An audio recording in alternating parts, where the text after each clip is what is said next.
పాత్రికేయ మిత్రులకు నమస్కారం. నాతో పాటు టీఎస్టీఎస్ చైర్మన్, తెలంగాణ రాష్ట్ర media committee, Telangana Pradesh Congress committee media committee chairman Manne Satish garu, Nooka Kiran గారు, శ్రీకాంత్ యాదవ్ గారు స్పోక్స్ పర్సన్ కూడా ఈరోజు ప్రెస్ మీట్లో పాల్గొంచుకుంటున్నారు. ముఖ్యంగా ఇరిగేషన్ ప్రాజెక్టులకు సంబంధించి బీఆర్ఎస్ పార్టీ రాజకీయ వ్యూహంలో ఇప్పుడున్నటువంటి తెలంగాణ గవర్నమెంట్ ఇరకాటంలో పెట్టాలి, తెలంగాణ ప్రజల్ని తప్పుదో పట్టించాలి, తెలంగాణ ప్రజల మనసులో విషబీజం నాటాలి అన్న ఉద్దేశంతో పదే పదే గతంలో బనకచెర్ల విషయం కానీ, నిన్న వినోద్ గారు, బీఆర్ఎస్ పార్టీ వినోద్ గారు ఆల్మట్టి విషయంలో కానీ తెలంగాణ ప్రజల్ని తప్పుదో పట్టించే ప్రయత్నం చేస్తున్నారు. బనకచెర్లను కొన్ని రోజులు ఆ బంకను తీసుకుపోయి కిందున్న రాష్ట్రానికి టీడీపీ ప్రభుత్వానికి అంటగడదామని చూసారు. రేవంత్ రెడ్డికి, చంద్రబాబు నాయుడికి మంచి సంబంధాలు ఉన్నాయి కాబట్టి బనకచెర్ల ప్రాజెక్టు ఆల్రెడీ అప్రూవ్ అయిపోతుంది, పైన టీడీఆర్లు ఇస్తారు, అంతా అయిపోతుంది. రేవంత్ రెడ్డి గారు పట్టించుకోవట్లేడు. రేవంత్ రెడ్డి గారు ఆయన ఇద్దరు మాట్లాడుకునేటరు, ఇక బనకచెర్ల అయిపోతుంది, మనకు అన్యాయం జరుగుద్ది, గోదావరి నీళ్ళు మొత్తం దోసుకపోతారు, మనకు తెలంగాణకు అన్యాయం జరుగుద్దని అప్పుడు కొన్ని రోజులు డ్రామా నడిపించారు. అప్పుడు హరీష్ రావు గారు బ్రహ్మాండమైన ఏకాపాత్రాభినయం చేసి చక్రం తిప్పే ప్రయత్నం చేస్తే దాన్ని తిప్పికొట్టినాం. ఎందుకంటే బనకచెర్ల బంక ఏం కాలేదు. ఎందుకంటే ఢిల్లీలోనే జలశక్తి శాఖ మంత్రివర్యులు పాటిల్ గారు కూర్చొని అసలు ఈ చర్చనే లేదు, ఈ చర్చ తావే లేదు, ఈ చర్చ కింద రెండు రాష్ట్రాలు చర్చ చేసుకోవాలి, గోదావరి ట్రిబ్యునల్లో చర్చలు చేసుకొని మా దగ్గరకు వచ్చిన తర్వాత మేము అప్పుడు దాన్ని లాస్ట్కు ఏమైతే అది మేము కాదు న్యాయ నిర్ణేతలు, మేము కాదు నిర్ణయించేదని చెప్పి సెంట్రల్ గవర్నమెంట్ మినిస్టరు, ఇద్దరు చీఫ్ మినిస్టర్లను పిలిచి వేరే విషయాలు ఏదున్నాయో ఇటు కృష్ణా మీద కానీ గోదావరి మీద ఉన్న అంశాలను మాట్లాడి పంపించారు. దాంతో ఆ మ్యాటర్ సద్దుమణిగింది. మళ్ళా మధ్యన ఏం చేయాలి, రాజకీయ మనుగడ, మళ్ళీ తెలంగాణ ప్రజల్ని ఎట్లా తప్పుతో పట్టియాలని మళ్ళీ కొన్ని రోజులు ఏదో బాగానే ఎక్సైజ్ చేసుకొని మళ్ళీ నిన్న ఈసారి అప్పుడున్నటువంటి ప్లానింగ్ కమిషన్ మెంబరు చైర్మన్ కొంచెం ఇంటెలిజెంట్ పర్సనే వాళ్ళకంటే, ఇప్పుడు ఆయనను పెడితే కొద్దిగా మళ్ళీ వాళ్ళ ఏకపాత్రాన్ని ఏం పేలేదు కాబట్టి ఇప్పుడు కొత్త ఆయనను దింపారు. ఎవరిని, వినోద్రావు గారిని. సో దట్ ఈయన చెప్తే కొద్దిగా బాగా అతుకుద్ది స్టోరీ అని. బంక అతకలేదు కదా బనకచెర్లది, ఈసారి ఇది అతుకుద్దని ఆల్మాటిని పెట్టింది. సో ముఖ్యంగా నేను ఫస్ట్ ఆల్మాటి గురించి, ఈ ఆల్మట్టి ఆనకట్ట ఎత్తు 519.16 మీటర్లు, దాన్ని 524.25 మీటర్స్ అంటే సరే మీకు ఓవరాల్గా 519, ఆయన ప్రెస్ మీట్లో చెప్పింది అదే, 519, 524 ఎత్తు పెంచితే 100 టీఎంసీల నీళ్లు కృష్ణా జలాలు అక్కడ వాళ్ళు ఆపుకొని ఎక్కువ వాడుకుంటే ఇండైరెక్ట్గా వాళ్ళు చెప్పేది ఏంటంటే అక్కడ 100 టీఎంసీల నీళ్లు వాడుకుంటారు, మనకు అన్యాయం జరుగుద్ది, దాని గురించి మీరు పట్టించుకోవట్లేరు ఈ ప్రభుత్వం అంటే. అప్పుడేమో చంద్రబాబు నాయుడు కంటగట్టిరు ఏమని, ఇప్పుడున్న ముఖ్యమంత్రికి చంద్రబాబు నాయుడికి ఉన్న సంబంధాన్ని. ఇప్పుడు ఏం చేసారు, అక్కడ కాంగ్రెస్ ప్రభుత్వం ఉంది, సిద్ధరామయ్య ఉండు, ఇక్కడ రేవంత్ రెడ్డి గారు కాబట్టి రేవంత్ రెడ్డి గారు ఏం పట్టించుకోవట్లేడు, రేవంత్ రెడ్డి గారిని అలర్ట్ చేస్తున్నాము, ఇది కృష్ణా జలాల దోపిడీ జరుగుతుంది, పైన వాళ్ళు అది కట్టుకుంటే 100 టీఎంసీల నీళ్లు పోతే మనకు ఆల్రెడీ ఇప్పుడు ఉంది ఎంత 299 కదా, ఈ 299కే మనం పరిమితం కావాల్సిన పరిస్థితికి ఎందుకు వచ్చింది, అది మన తర్వాత మాట్లాడతాం, ముందు ఈ సబ్జెక్ట్ చెప్తాం. ఈ 100 టీఎంసీలు పోతున్నాయి, మనం అప్రమత్తంగా ఉండాలని చెప్తున్నాం. నేను ఫస్ట్ చెప్పాల్సింది ఏంటంటే, ఈ ఆల్మట్టి ఆనకట్ట ఒకవేళ ఎత్తు పెంచితే కూడా వెస్టర్న్ మహారాష్ట్ర అంటే పశ్చిమ మహారాష్ట్రలో ఉన్నటువంటి సాంగ్లీ, కోల్హాపూర్ ప్రాంతాలల్లో ముంపుకు గురవుతాయి. ఫస్ట్ అంటే మనకంటే ముందు మనం పక్కన పెడదాం, మన చరిత్ర చెప్దాం, ఇది ఈరోజు చరిత్ర కాదు. కర్ణాటక ఆల్మట్టి ఆనకట్ట మీద వాళ్ళు సామర్థ్యాన్ని పెంచాలన్నది నిన్న మొన్న పుట్టిన ఆలోచన కాదు. కర్ణాటకకు 2011లో పుట్టిన ఆలోచన. అప్పటి నుంచి ఆ రోజు ఉన్నటువంటి కాంగ్రెస్ ప్రభుత్వం సుప్రీంకోర్టుకు పోయింది. సుప్రీంకోర్టు ఏదైతే KWT Krishna Water Dispute Tribunal 2 Class 5 Class 2 5/2 5/3 report ప్రకారము 2010-13 మధ్యన జరిగిన చర్చలలో యాక్చువల్గా 2000 appeal number 5170 of 2011 Honorable Supreme Court stayed the publication of KWT 2 5 as per the 5 decision on 16/9/2011 అంటే స్టే ఎప్పుడు వచ్చింది సుప్రీం కోర్టులో చెప్తున్నాను నేను, ఎందుకంటే ఎగ్జాక్ట్ డేట్స్ కావాలి. ఈ యొక్క ఆలోచనకు 524 మీటర్లు 519 నుంచి 524 పెంచే ఆలోచనను 2011లోనే సుప్రీంకోర్టు స్టే విధించింది.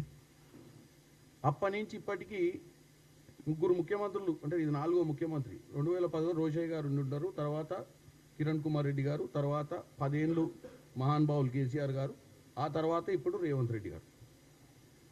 సో ఇప్పుడు కొత్తగా వచ్చి నిన్న ప్రెస్ మీట్ పెట్టి ఏదో జరిగిపోతుందని చెప్పి తెలంగాణ ప్రజలు, అరే అవునా 100 టీఎంసీలు పోతున్నాయి, ఎట్లా పోతాయి అని అందరు భయపడాలిగా.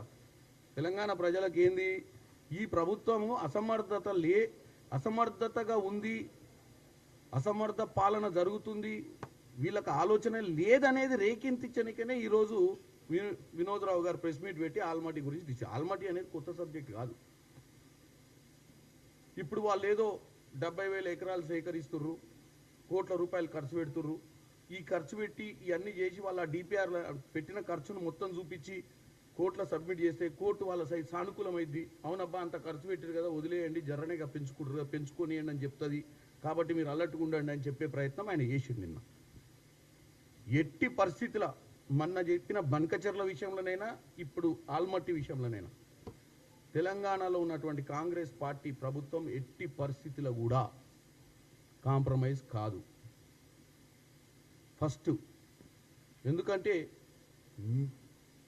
ఈ కర్ణాటక ప్రభుత్వం మేము ల్యాండ్ ఎక్వైషన్ చేస్తున్నాము, మేము పెంచుకుంటున్నాము, మా సామర్థ్యాన్ని పెంచుకుంటాము, మా దగ్గర ఇంత ఆయకట్టు ఉంది, ఇంత పెద్ద ఆయకట్టుకు నీళ్ళు అందియాలి, మాది డ్రాట్ ఏరియా, మా ఉత్తర కర్ణాటక ప్రాంతానికి అన్యాయం జరుగుతుంది, మేము ఇక్కడ ఆల్మట్టిని పెంచుకుంటామన్న విషయం కొత్త ఏం కాదు. ఆ విషయానికి వస్తే ఇవి కూడా చెప్తా. ఇప్పుడు వాళ్ళ హయాంలో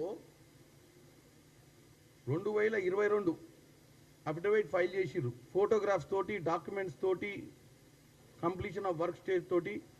వాళ్ళ హయాంలో దగ్గర అంటే నవంబర్ 2022 కల్లా మేము 4,555 కోట్లు దీని మీద ఖర్చు పెట్టినాం ల్యాండ్ ఎక్వేషన్ మీద. ఎప్పుడు వాళ్ళ ప్రభుత్వంలోనే నవంబర్ 2022లా ఇన్ని కోట్లు ఖర్చు పెట్టినామని చెప్పారు.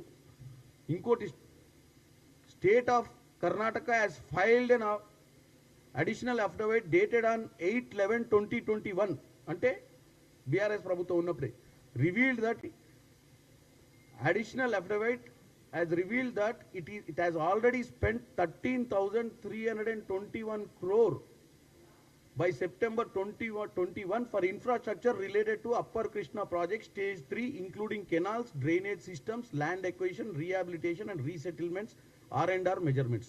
అంటే ఈ డ్రామా 2011లో స్టే వచ్చింది. అప్పటి నుంచి వాళ్ళు దీన్ని ప్రతిసారి నడుపుతూనే ఉన్నారు. ఈ స్టోరీని మేము పెంచుకుంటాము, దానికి సంబంధించినటువంటి ఇన్వెస్ట్మెంట్ పెడుతున్నాము, 13,000 కోట్ల రూపాయలు మేము ఖర్చు పెట్టినామని చెప్పి వీళ్ళ హయాంలో కూడా ఫోటోగ్రాఫ్స్తో సహా సుప్రీంకోర్టుకి సబ్మిట్ చేసి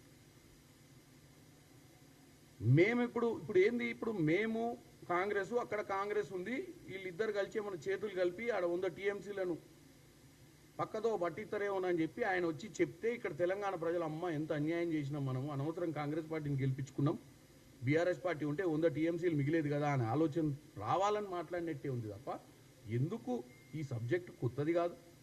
ఈ సబ్జెక్ట్ గురించి ఇప్పుడు లేవనెత్తాల్సిన అంశం కాదు. ఈ సబ్జెక్ట్ గురించి మా ప్రభుత్వం సుప్రీంకోర్టులో 100% చిత్తశుద్ధితో పోరాటం చేస్తుంది. ఎట్టి పరిస్థితుల్లో సుప్రీంకోర్టు కూడా ఒప్పుకున్నంత కాలం ఆల్మట్టీలో వాళ్ళు డ్యామ్ పెంచుకోవడానికి కూడా అవకాశం లేదు ఎత్తు, ఎందుకంటే సుప్రీంకోర్టులో పెండింగ్ మ్యాటర్. కాంగ్రెస్ ప్రభుత్వం already Telangana has admitted before Honorable Supreme Court it is ready to argue the matter in the main case and commence the arguments. Already Telangana ప్రభుత్వానికి చిత్తశుద్ధి ఉంది. సుప్రీం కోర్టులో మనం పార్టీ మనం కంపల్సరీ దాని మీద ఫైట్ చేయడానికి రెడీగా ఉన్నాం. ఇప్పుడు ఈ అంశం ఎక్కడి నుంచి వచ్చింది? ఇప్పుడు ఈ అంశము తీసుకొచ్చి ఇంత త్వరగా అంటే వాళ్ళు అక్కడ ఏదో 70,000 ఎకరాలు వాళ్ళు ఏదో 100 కోట్ల రూపాయలు ఖర్చు పెడుతున్నారు, రేపు పొద్దున దీనివల్ల 30,000 కోట్లు ఖర్చు పెడుతున్నారు, దీనివల్ల ఏదైనా అవుతుందని చెప్పి అలర్ట్ చేస్తారు. ఏ అలర్ట్ చేసినా ఇది పైన మహారాష్ట్ర ఉంది, మహారాష్ట్రలో 2 జిల్లాలు మునిగిపోయే అవకాశం ఉంది. ఒకవేళ ఇది చేస్తే వాళ్ళే మూకోరు, కిందున్న మనం మూకోము. మధ్యన కర్ణాటక ఆలోచించవచ్చు. కర్ణాటక కాంగ్రెస్ ప్రభుత్వం ఉందా, కింద తెలుగుదేశం ప్రభుత్వం ఉందా, దానిపైన శివసేన ప్రభుత్వం ఉందా, దానిపైన ఇంకే ప్రభుత్వం ఉందా అని మనం ఆలోచించాం. ఇక్కడ మీ మాదిరిగా నిమ్మకు నీరెత్తినట్టు ఇక మీ కథ చెప్పాలంటే 299 టీఎంసీలు సరిపోతాయి అని ఒప్పుకున్నాడు ఎవడు? 65% కృష్ణ మన భూమిలోకి వెళ్ళి పారుతుంటే 35% పారుతున్నటువంటి ఆంధ్రప్రదేశ్కి 500 చిల్లర ఇచ్చిన నువ్వు 299కి ఎందుకు ఒప్పుకున్నావు? అయ్యాలా నీకు కృష్ణా జలాల మీద ఏమాత్రం ఉన్న 299ను కూడా ఒక్కరోజు వాడుకున్న దాఖలాలు లేవు.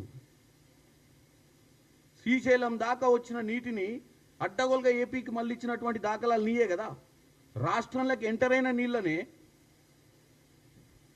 దానాదత్తం చేసి నువ్వు ఆంధ్రాకి పారించినవు. నువ్వు ఈరోజు మమ్మల్ని అలర్ట్ చేస్తున్నావు పైన ఏం జరుగుతుందని 100 టీఎంసీల గురించి.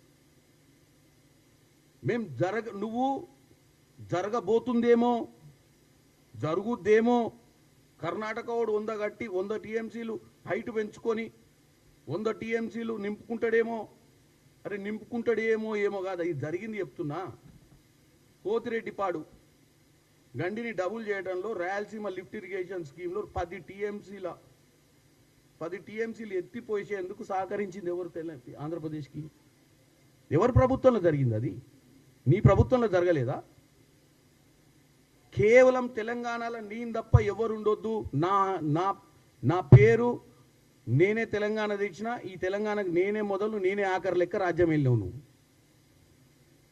ఇక తెలంగాణ ఉండొద్దు, తెలంగాణలో నాతోటే ప్రాజెక్టులు మొదలు పెట్టాలి, నా పేరు మీదే ప్రాజెక్టులు మొదలు పెట్టాలన్న దరిద్రపు ఆలోచనతోటే దక్షిణ తెలంగాణ కృష్ణా జలాల మీద పెండింగ్ ప్రాజెక్టులకు 5-10 వేల కోట్లు ఖర్చు పెట్టకుండా మొత్తం తీసుకుపోయి కాళేశ్వరం మీద గుప్పినవు. ఎందుకు గుప్పినవు? ఆడ ప్రాణహిత చేవెళ్ళ 30-35 వేల కోట్లతోటి కడితే గ్రావిటీ ద్వారా తన తక్కువ ఖర్చుతో ప్రాజెక్ట్ కంప్లీట్ చేద్దామంటే దాన్ని అస్సలే కాంగ్రెస్ పార్టీ వాళ్ళు పెట్టిన పేరు ఉండొద్దు, ప్రాణహిత ఉండొద్దు, చేవెళ్ళ ఉండొద్దు, అసలు ఆ పేరే కనపడొద్దు అని చెప్పి నువ్వే నీ సొంత నిర్ణయాలతోటి కాళేశ్వరం కడితే ఇప్పుడు కృష్ణా జలాల గురించి నీకు ప్రేమ వచ్చిందా? కృష్ణా జలాల మీద నీకు ఏమాత్రం నువ్వున్న హయాంలో ఏ రోజన్నా నీ 10 సంవత్సరాలలో 200 టీఎం నువ్వు సరే 299 టీఎంసీకి ఒప్పుకోవడమే తప్పు, ఒప్పుకున్నావు. మరి 299 టీఎంసీని కాపాడుకోనికి ఎన్ని రిజర్వాయర్లను నువ్వు పెట్టుబడి పెట్టి చేసినావు నీ హయాంలో? నీళ్లు నిధులు నియామకాలే కదా మన నినాదం. నీళ్ల మీద నీకు ఏమాత్రం అవగాహన ఉంది? నీళ్ల మీద అవగాహన ఉన్నా, నీళ్ల మీద ప్రేమ ఉన్నా, నువ్వు ఇచ్చినటువంటి నువ్వేదైతే ఉద్యమం సమయంలో తీసుకున్నటువంటి నినాదంలో ముఖ్యాంశమైనటువంటి నీళ్లు, ఎందుకంటే ఆ రోజు నువ్వు ఒక్కరివే మాస్టర్, ఎవరికి తెలియదు తెలంగాణ ప్రజలు పాప అమాయకులు టీఎంసీ ఏందో క్యూసెక్ ఏందో, నువ్వే కదా మాస్టర్ ఆఫ్ ఇరిగేషను, నువ్వే కదా తెలంగాణ ప్రజలను చెప్పింది ఆ రోజు. ఆంధ్ర పాలకులు మన దగ్గర బ్రహ్మాండంగా నీరు దోచుకోబోతురు, నిధులు దోచుకోబోతురు, నియామకాలు దోచుకోబోతురు అనే కదా మన 1600 మంది బిడ్డలను రెచ్చగొట్టి వాళ్ళ ప్రాణ నష్టం జరిగినాక తెలంగాణ వస్తే నువ్వేం చేసినావు? లా యాజ్ పర్ ద సిస్టమ్ మన కృష్ణా నదిలో మన ప్రాంతంలో, మన పారివాహక ప్రాంతంలో ఎంతవరకు సాగునీరు సాగుతుంది, ఎంతవరకు ఆ కెనాల్ పోతుందో అంతవరకు అయితే 65% మనకు రావాలి. 65% రావాలి అంటే మనకెంత రావాలి? ఇవాళ ఆంధ్రాకి ఎంత పోయిందో మనకెంత రావాలి? మనకు వచ్చిన 299 ఆంధ్రాకు పోవాలి, 500 చిల్లర మనకు రావాలి, 900 దాంట్లో. మరి ఎందుకు కాలేదు? మరి అంత పెద్ద మహానుభావుని అన్ని ఉద్యమాలు చేసినవి మరి ఆ రోజు 299కి కుదిస్తే మరి 10 ఏళ్ళు ఎందుకు నిమ్మకు నీరెత్తినట్టున్నావు? ఎందుకు పోరాటం చేయలేదు? ఎందుకు కృష్ణానది గురించి నువ్వు పట్టించుకోలేదు? దాని మీద ఉన్న ప్రాజెక్టుల గురించి పట్టించుకోలేదు? ఈరోజు సడన్గా వచ్చి మళ్ళీ తెలంగాణ ప్రజల మీద రాజకీయం చేయాలి, తెలంగాణ ప్రజలల్లో మైండ్లో ఏదన్నా నాటాలి అన్న ఉద్దేశంతో నువ్వు ఈరోజు ఆల్మట్టి డ్యామ్ గురించి మాట్లాడే ప్రయత్నం చేస్తున్నారు. మీరు ఎవ్రీ మంత్ ఏదో ఒక సబ్జెక్ట్ తీసుకొని రావాలి, కాంగ్రెస్ పార్టీ మీద బురద జల్లే ప్రయత్నం చేయాలి, తెలంగాణ ప్రజలను కన్ఫ్యూజ్ చేయాలి, తెలంగాణ ప్రజల్ని ఆలోచించజేయాలి. ఏమని మేము కాంగ్రెస్ పార్టీని అధికారంలోకి తెచ్చినాం కదా, మేము కరెక్టే చేసినామా లేదా అనే ఒక ఆలోచనను రేకించడానికే మాట్లాడుతున్నారు తప్ప అసలు టెక్నికల్ సబ్జెక్ట్ ఏమో ఆల్రెడీ మ్యాటర్ 2011 నుంచి ఉంది. వాళ్ళు ల్యాండ్ ఎక్వైజిషన్ చేస్తున్నాం, డబ్బులు ఖర్చు చేయడం మీ హయాంలో చెప్తుండు, ఇప్పుడు చెప్తుండు, అప్పుడు చెప్తుండు వాని బాధవాడు. దీంట్లో 2 రాష్ట్రాలు పక్క రాష్ట్రాలు, ఆ పైన ఉన్న రాష్ట్రం కింద రాష్ట్రానికి కూడా అనుసంధానం ఉంది ప్రాజెక్టు. వాళ్ళు ఒప్పుకోరు, మనం ఒప్పుకోరు.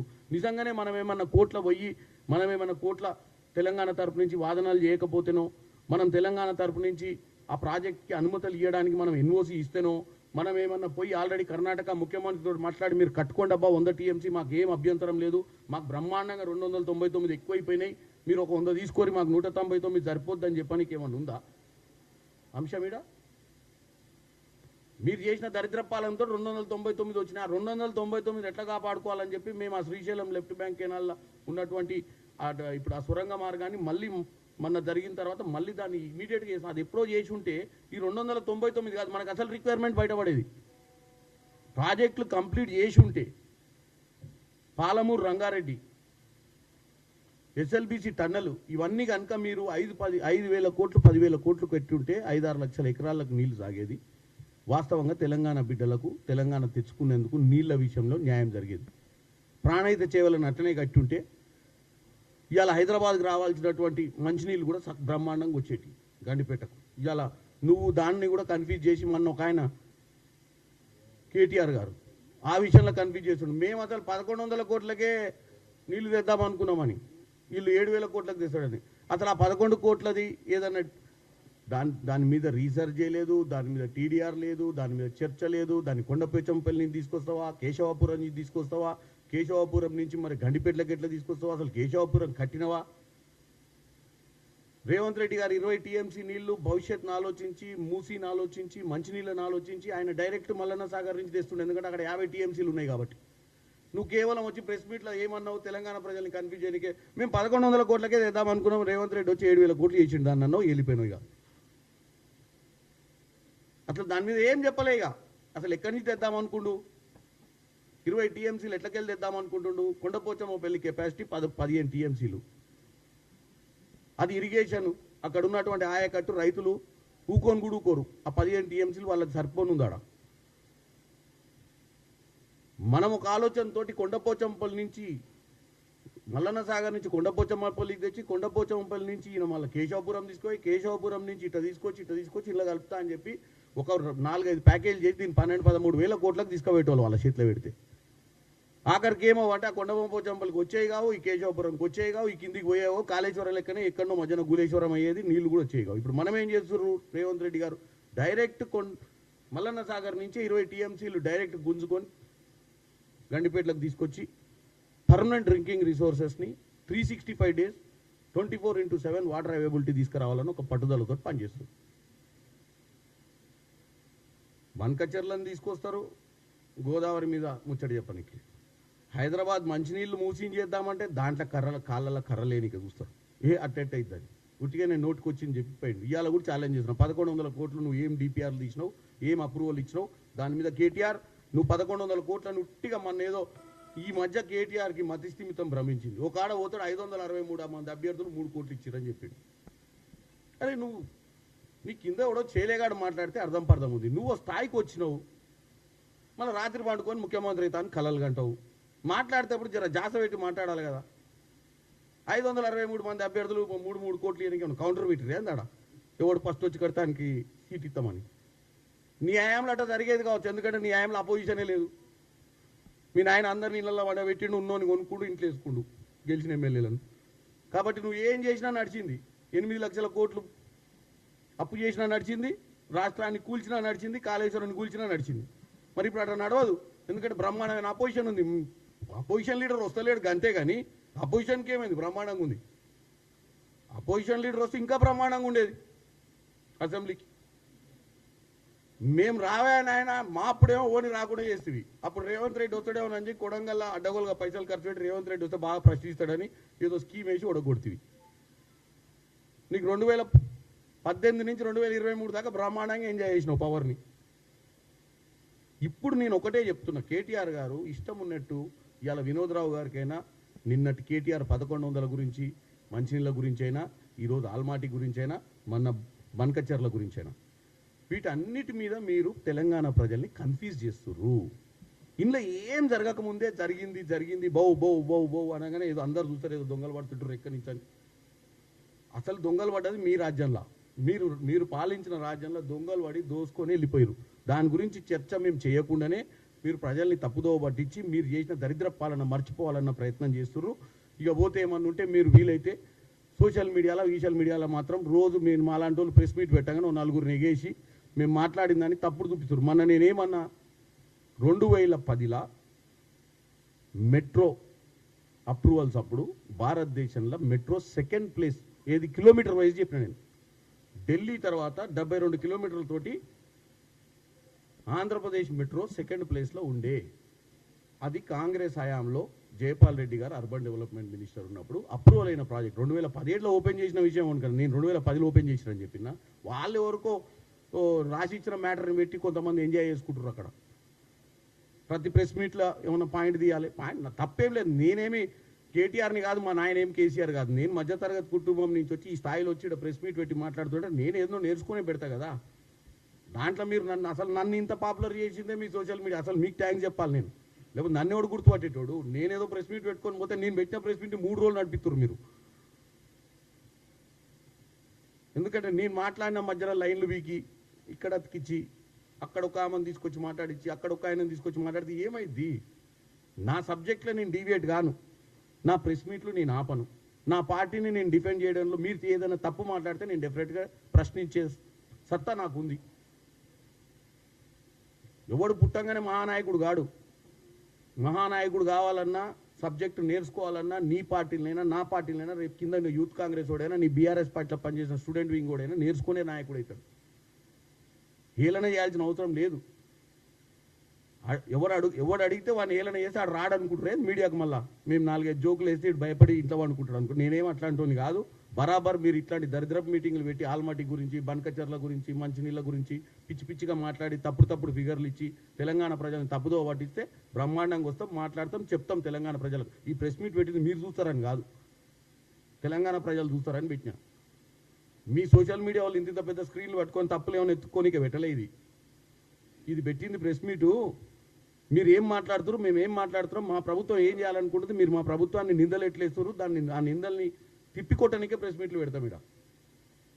కాబట్టి నేను ఒక్కటే చెప్తున్నా తెలంగాణ ప్రజలకు, కర్ణాటక ప్రభుత్వము ఎట్టి పరిస్థితుల కర్ణాటక ప్రభుత్వము 100 టీఎంసీల నీళ్లు నిల్వ చేసుకునే ప్రయత్నం చేసినా 519 నుంచి 524 పెంచినా సుప్రీంకోర్టులో మ్యాటర్ ఉంది. సుప్రీంకోర్టులో బరాబర్ ఫైట్ చేస్తాం. మాకు చిత్తశుద్ధి ఉంది. మీకంటే ఎక్కువ చేస్తాం. మీ హయాంలో ఏం చేసిరో అన్నిప్పుడే చెప్పిన 299 టీఎం అన్నిటి గురించి ఇంతకంటే ఎక్కువ చెప్ప. దయచేసి తప్పుడు ప్రచారం చేయకండి. తెలంగాణ ప్రజలు వాళ్ళ తప్పుడు ప్రచారాన్ని వినకండి.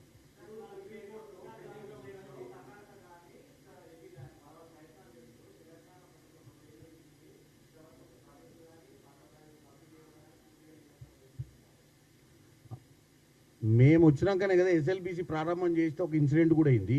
అంత పెద్ద ఇన్సిడెంట్స్ అయితే కృష్ణా జలాల మీదనే కదా. అది వాళ్ళ హయాంలో చేసి ఉంటే ఎప్పుడో అయిపోయేది కదా ఆ ప్రాజెక్టు.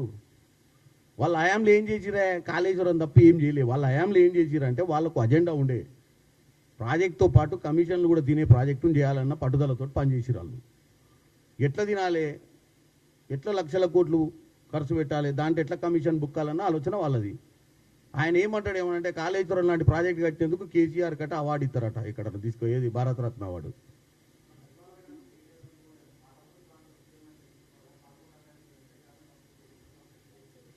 పాలమూరు రంగారెడ్డి మీద ఇంతో అంతో పనిచేసిన, కృష్ణా జనాల మీద పనిచేసిన గత కాంగ్రెస్ ప్రభుత్వం చేసింది.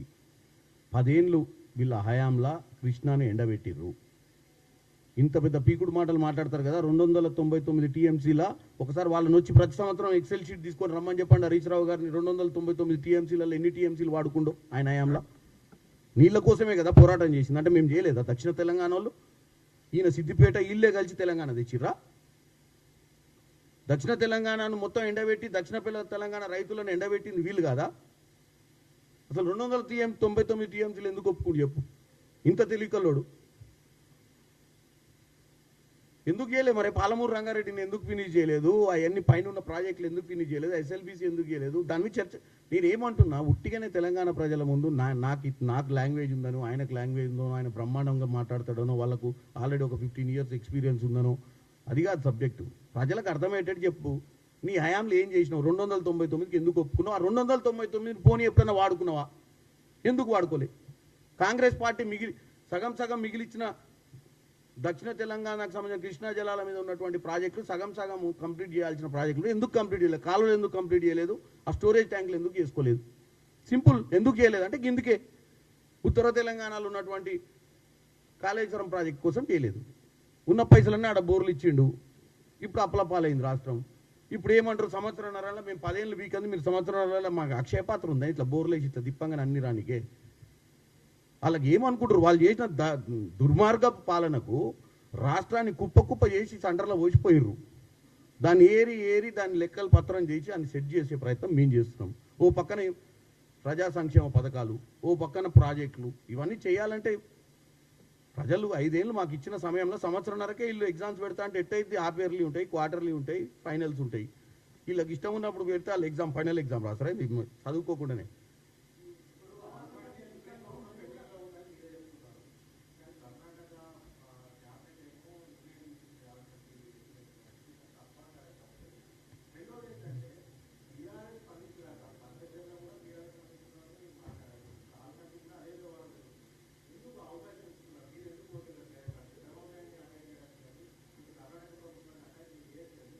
నీకు అర్థం కావట్లేదు. అదే చెప్పిన, వీళ్ళకి ఏం జరగకముందే వీళ్ళు ఒక ఇష్యూని క్రియేట్ చేస్తున్నారు.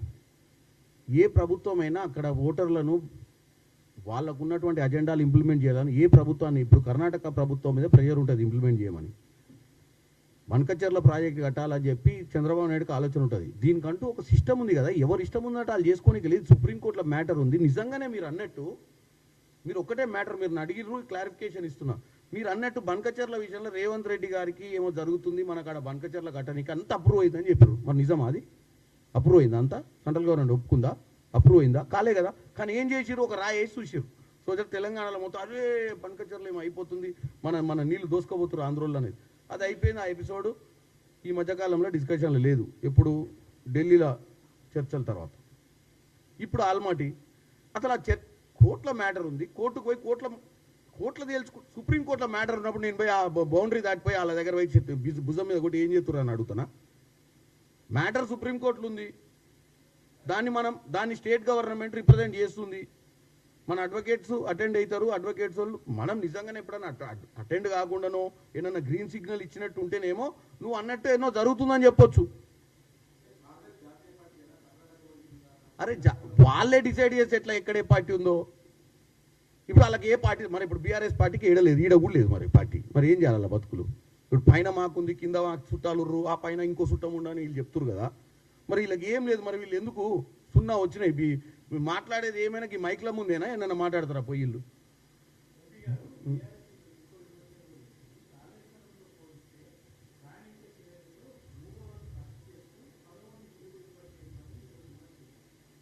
మరొకసారి అడగండి.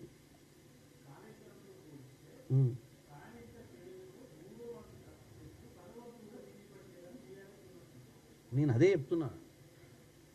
సంవత్సరంన్నరల ప్రాణహిత చేవెళ్ళ, కాళేశ్వరము, ఇటు కృష్ణా జలాల ప్రాజెక్టుల మీద మేము ఇంకా ఇప్పుడు ఏం చేసినామని మేము ఉన్నదాన్నే సెట్ చేస్తున్నాము.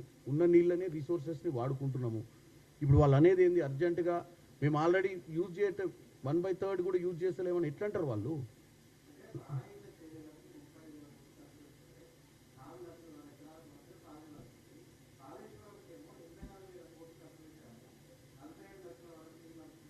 ఏడాదినే అది చూపించమంటున్నా. కాళేశ్వరం 2019లో మొదలుపెట్టారు.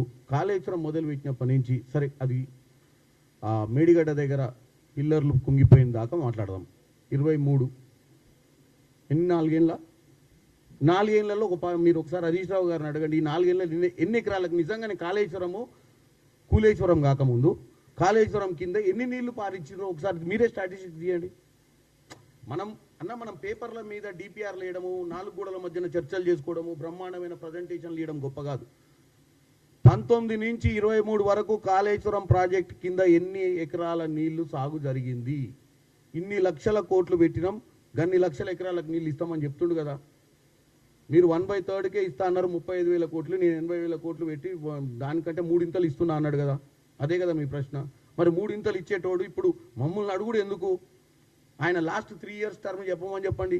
23 కంటే ముందు 19 నుంచి స్టార్ట్ చేద్దాం. 19 నుంచి కాళేశ్వరం కింద బ్రహ్మాండంగా ఓపెన్, అది దాచిపెట్టేది ఏం లేదు. ఎన్ని ఎకరాలు నీళ్ళు పారిందనేది ఆయన అబద్ధం చెప్పినా మీ మూకంగా.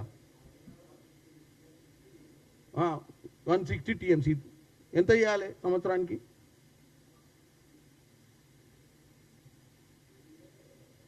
Two 200 చేంజా, 264 TMC 254. ఎందుకంటే నేను ఆయన లెక్క మ్యాథమెటిషియన్ కాదు. దీని మీద నేను ఇరిగేషన్ మంత్రి అయితే చంపుతుంది. కానీ 5 ఏళ్ళు 6 ఏళ్ళు ఉంటే ఏమో మాకేమో, నేను ఓన్లీ ఎంపీని కాబట్టి చెప్తున్నా నాకున్న మిడిమిడి జ్ఞానంతో. ఎంత చేసిండు? మొత్తం 4 ఏళ్ళు కలిపి 1 సంవత్సరం చేస్తా అంతా కూడా చెప్పాయి. ఇదే లెక్క. నేను మన తెలంగాణ లెక్కలు చెప్పాలంటే సంవత్సరానికి ఎన్ని టీఎంసీలు నీళ్ళు ఎత్తిపోస్తా అన్నాడు కాళేశ్వరంలో, మొత్తం 4 ఏళ్ళలో కలిపి 1 సంవత్సరం చెప్పినంత కూడా చేయకపోయాయి. మరి ఎందుకు అంత డబ్బు ఖర్చు పెట్టింది ఒప్పుకుండు. అంత డబ్బు ఖర్చు పెట్టుకొని అది 80, మేమైతే 1,00,000 చిల్లర అయింది అంటున్నాం. ఎందుకంటే మాకు తెలుసు కదా ఎంత అయిందో. లెక్కలు కడుతుంది మేము కదా, వాళ్ళు కాదు కదా. వాళ్ళు వేసుకొని పోయి ఇప్పుడు కట్టేది మేంగా నెల కిస్తీలు. ఇప్పుడైతే క్లారిటీ అర్థం. తెలంగాణ ప్రజలకు ఒకటే 1,00,000 కోట్లు అయింది, మేము 35,000 కోట్లకు కడతా ఉన్నాము. మరి 1,00,000 కోట్లకు కట్టిన దాంట్లో ఆయన ఇచ్చిన ఎకరాలు ఎన్నో చెప్తే మరి ప్రజలకైతే క్లారిటీ వస్తుంది కదా. ఇవన్నీ ఇక బక్వాస్ మాటలకి వాళ్ళకి ఏం పని లేదు. 2 రోజులకు ఒకసారి ఏదో ఒకటి కాగితాలు పట్టుకొని వచ్చి ప్రెస్ మీట్ పెట్టాలి, ఈ కాంగ్రెస్ ప్రభుత్వాన్ని దూషించాలి, విషం జమ్మాలి, తెలంగాణ ప్రజల ముందు కాంగ్రెస్ని నిలబెట్టాలి. గంతే. దానికి కౌంటర్ ఇస్తే మళ్ళీ 2 రోజుల తర్వాత ఈ సబ్జెక్ట్ బంద్ చేస్తారు, ఇంకో సబ్జెక్ట్లోకి వెళ్ళిపోతారు. అబ్బా ఇది వద్దులే, ఇది ముట్టుకుంటే మళ్ళీ ఏదో కరెంట్ షాక్ దాకా తెస్తుందని.